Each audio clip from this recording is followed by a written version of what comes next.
2026 সালের 12ই ফেব্রুয়ারির নির্বাচন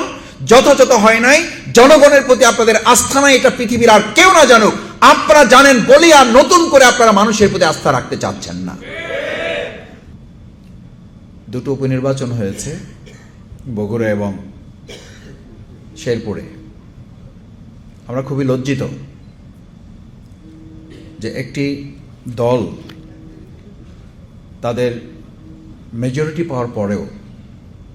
সেই মেজরিটি তারা কিভাবে পেয়েছে, কি করে পেয়েছে, কোন প্রক্রিয়ার মাধ্যমে পেয়েছে, সেটার জন্য আমরা দেশের বৃহৎ স্বার্থে গণতান্ত্রিক ঐক্য এবং ধারাবাহিকতা বজায় রাখার জন্য খুবই স্বাভাবিকভাবে আমরা এগোচ্ছিলাম। কিন্তু আপনারা লক্ষ্য করেছেন উপদেষ্টাদের একজন রাজসাক্ষী হয়েছেন এবং তিনি খুব খোলামেলাভাবে বলেছেন জামাত ইসলামী ভোট পেলেও তাদেরকে আমরা আসলে ক্ষমতায় আসতে দেই নাই। এবং পরবর্তীতে আমরা সংসদে দেখলাম সরকার দলের প্রধান নেতাকে সামনে রেখেই তারা কথা বলার চেষ্টা করেছেন একজন মাননীয় সংসদ সদস্য, যে তারা প্রধান উপদেষ্টার কাছে ট্রফি দিয়ে সেদিনই নির্বাচন মোটামুটি সম্পন্ন করে এসেছেন। তার ধারাবাহিকতাই বগুড়া এবং শেরপুরের নির্বাচনে অত্যন্ত নির্লজ্জভাবে বলা হয়েছে যে একসময় এইরকম নির্বাচন এই সরকারি এই দলই করেছে মাগুরায়, আর তার কিছু বছর পর একই প্র্যাকটিস করেছে বগুড়ায়। এই মাগুরা এবং বগুড়ার প্র্যাকটিস যারা করেছে আমরা খুব ঘৃণ্যভাবে লক্ষ্য করছি। পেশাজীবী অঙ্গনকে আমরা বলি একটা সফট প্ল্যাটফর্ম, যেখানে পরস্পরের মধ্যে সাধারণ নাগরিকদের যেমন সম্মান মর্যাদা আছে, এখানে স্বাভাবিকভাবে অত্যন্ত সচেতন শ্রেণী হওয়ার কারণে এখানে নিজেদের মধ্যে সৌজন্যতা, ভদ্রতা, পরস্পরের প্রতি শ্রদ্ধা, এটা সাধারণ নির্বাচনের চেয়ে স্বাভাবিকভাবেই একটু ব্যতিক্রম। আমরা লক্ষ্য করলাম দেশের বিভিন্ন জায়গায় পেশাজীবী অঙ্গনগুলোতে নির্বাচনে বগুড়া এবং শেরপুরকেও তারা কোথাও অতিক্রম করে ফেলেছে। এবং সে কারণে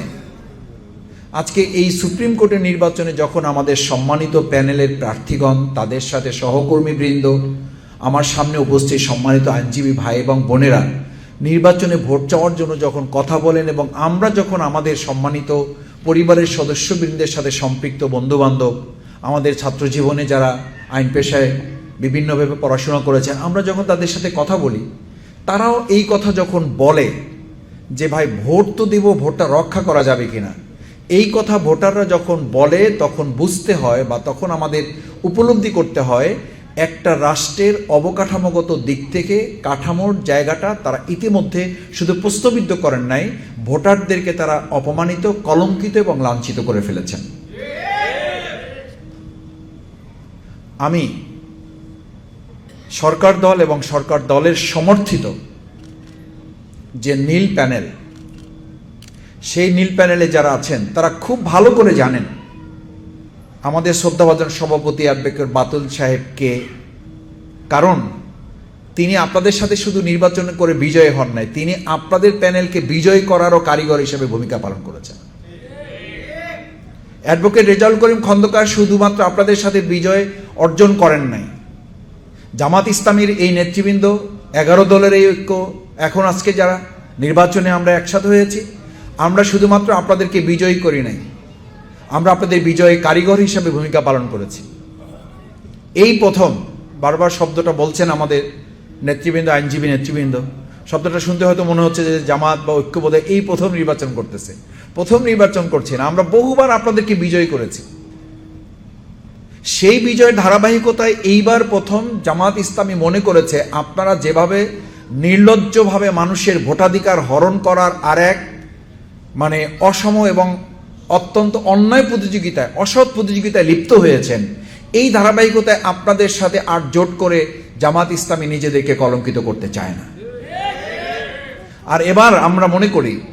এই নির্বাচনের মধ্য দিয়ে আমাদের সবচেয়ে সচেতন অংশ, যে আইনজীবী অঙ্গনে এক সময় বলা হতো যে আইনজীবী অঙ্গন হচ্ছে দেশের শেষ ঠিকানা, যেখানে মানুষ তার আইনের শাসন এবং বিচারের আশ্বাস পাওয়ার একদম শেষ ধাপ হচ্ছে এটা। সেই শেষ ধাপে যখন কেউ অন্যায় এবং অত্যাচার জুলুমে রাজত্ব কায়েম করে, তখন বুঝতে হয় তাদের পতনের জন্য 17 বছর অপেক্ষা করা লাগবে না, হয়তো 17 মাসই তাদের জন্য যথেষ্ট হবে। আমরা আশা করব এই সচেতন অংশটাকে প্রশ্নবিদ্ধ না করে বরং দেশ এবং জাতির কল্যাণের জন্য গণতান্ত্রিক যে অগ্রযাত্রা সেটাকে সমুন্নত রাখতে এই নির্বাচনটাকে আপনারা প্রশ্নের ঊর্ধ্বে রেখে যার ভোট সে দেবে, যাকে খুশি তাকে দেবে, এবং আইনের শাসন রক্ষার জন্য একটা যথাযথ পদক্ষেপ কাঠামো বিনির্মাণের জন্য সুপ্রিম কোর্ট বার অ্যাসোসিয়েশন নির্বাচন বাংলাদেশের জগতে একটা উজ্জ্বল নক্ষত্র হিসাবে প্রতিস্থাপিত হবে, সেই প্রত্যাশা আমরা সরকারি দল, নীল প্যানেল যারা আছেন এবং এই নির্বাচন কমিশনে যারা আছেন, আমরা আশা করব যে আপনাদের মধ্যে যেন এরকম উপদেষ্টাদের মতো আবার কোনো রাজশাহী তৈরি না হয়, যারা একসময় বলতে বাধ্য হবেন যে আসলে ভোট দেওয়া হয়েছিল কিন্তু আমরা তাদেরকে জিততে দেই নাই, বিজয় অর্জন করতে দেই নাই, আমরা আরেক দলকে বিজয় অর্জন করে দিয়েছি। এইরকম ভূমিকা নির্বাচন কমিশন রাখবে, আমরা সেই প্রত্যাশা করতে চাই না। কিন্তু এটাও মনে রাখতে হবে,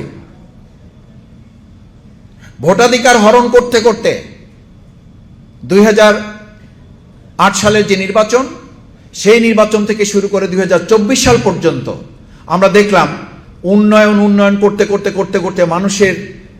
অস্থিমজ্জা থেকে, মানুষের চিন্তার জগৎ থেকে নির্বাচন এবং ভোটটাকেই বিচ্ছিন্ন করে দেওয়া হয়েছিল। সেটার জন্য তারা 17 বছর সময় নিয়েছিল। কিন্তু আমরা এখন লক্ষ্য করছি আমাদের এই সময় যখন বলা হয়ে থাকে যে আমরা অত্যন্ত ঐতিহাসিক একটা নির্বাচন হয়েছে, সেই ঐতিহাসিক নির্বাচন করে বিজয় অর্জন করা দল, তাহলে আপনারা কেন হঠাৎ করে আবার এই ভোট হরণ করার একটা নির্লজ্জ প্রতিযোগিতা আপনারা লিপ্ত হচ্ছেন? তার মানে বোঝা যায় যে আপনারা এইটা শুরু করার অর্থ হলো 2026 সালের 12ই ফেব্রুয়ারির নির্বাচন যথাযথ হয় নাই, জনগণের প্রতি আপনাদের আস্থা নাই, এটা পৃথিবীর আর কেউ না জানুক, আপনারা জানেন বলি আর নতুন করে আপনারা মানুষের প্রতি আস্থা রাখতে চাচ্ছেন না। আমরা আশা রাখতে চাই সুপ্রিম কোর্ট বার নির্বাচন সুষ্ঠু হবে, অবাধ হবে, নিরপেক্ষ হবে, আইনের শাসন প্রতিষ্ঠার সবচেয়ে নিরপেক্ষ প্রতিষ্ঠান হিসাবে এটাকে আমরা সমুন্নত রাখব। সেই জায়গায় আমাদের এই সবুজ প্যানেল, আপনারা জানেন যে সততায়, দক্ষতায়, মানুষের কাছে আমানতদারিতায় এবং মানুষের আইনের শাসন প্রতিষ্ঠায় তারা লড়াই করেছেন, আপোষ করেন নাই। সেই আইনজীবী নেতৃবৃন্দকে আপনারা আপনাদের মূল্যবান ভোট দিয়ে বিজয় করে আমরা 2026 সালের এই নির্বাচনী বাংলাদেশের জন্য আগামী দিনে একটা মডেল হবে, সেই প্রত্যাশা ব্যক্ত করে আজকে এখানে যারা উপস্থিত আছেন এবং এই কথা যারা ভবিষ্যতে শুনবেন বা আমাদের মিডিয়ার মাধ্যমে জানবেন, আমরা আমাদের সকল আইনজীবী ভাই বোনদের কাছে আমাদের সবুজ প্যানেল 11 দলীয় জোটের প্রত্যেক প্রার্থীকে আপনারা আপনাদের মূল্যবান রায় প্রদান করে বিজয় অর্জন করবেন, সেই আহ্বান রেখে আমার কথা শেষ করছি। আল্লাহ হাফেজ।